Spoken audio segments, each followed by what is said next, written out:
গাজায় দিনের পর দিন বাড়ছে ইসরায়েলি হামলায় নিহতের সংখ্যা, সেই সঙ্গে পাল্লা দিয়ে বাড়ছে দুর্ভিক্ষের মাত্রা। এর মধ্যে চলছে উপত্যকাটিতে যুদ্ধবিরতি নিয়ে নানা জল্পনা কল্পনা। যুক্তরাষ্ট্রের মধ্যপ্রাচ্য বিষয়ক দূত স্টিভ উইটকফ কিছুদিন আগে হামাসের কাছে একটি যুদ্ধবিরতির প্রস্তাব পাঠান। সেই প্রস্তাবে ৬০ দিনের সাময়িক যুদ্ধবিরতি ও বন্দি মুক্তির বিষয় প্রধান ছিল। এবার মিশর ও কাতারের মাধ্যমে সেই প্রস্তাবের আনুষ্ঠানিক প্রতিক্রিয়া জানিয়েছে ফিলিস্তিনের স্বাধীনতাকামী সংগঠনটি।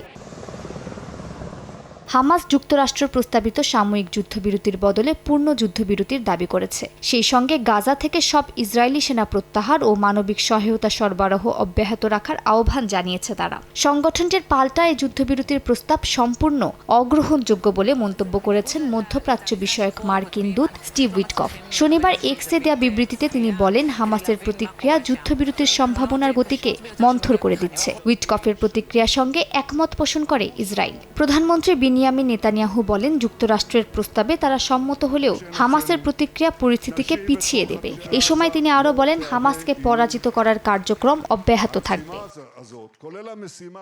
১৩টি মশলার এক দারুণ কম্বিনেশনে তৈরি ইফাত রশিদ বিরিয়ানি মশলা। উৎসব এখন প্রতিদিন। তবে মার্কিন প্রস্তাব গ্রহণযোগ্য না হলেও দায়িত্বশীল ও ইতিবাচক মনোভাবেই সাড়া দেওয়া হয়েছে বলে দাবি হামাসের শীর্ষ নেতা বাসেম নাইমের। আল জাজিরাকে তিনি বলেন, ভয়াবহ পরিস্থিতির কথা বিবেচনায় নিয়ে তারা সমঝোতার পথ খুঁজতে চাইছে, কিন্তু নতুন যে প্রস্তাব দেওয়া হয়েছে সেটি আগের চুক্তির ধারে কাছেও নেই। তার দাবি, এই প্রস্তাবে ৬০ দিনের যুদ্ধবিরতির বা মানবিক সহায়তা প্রবাহের কোনো গ্যারান্টি নেই।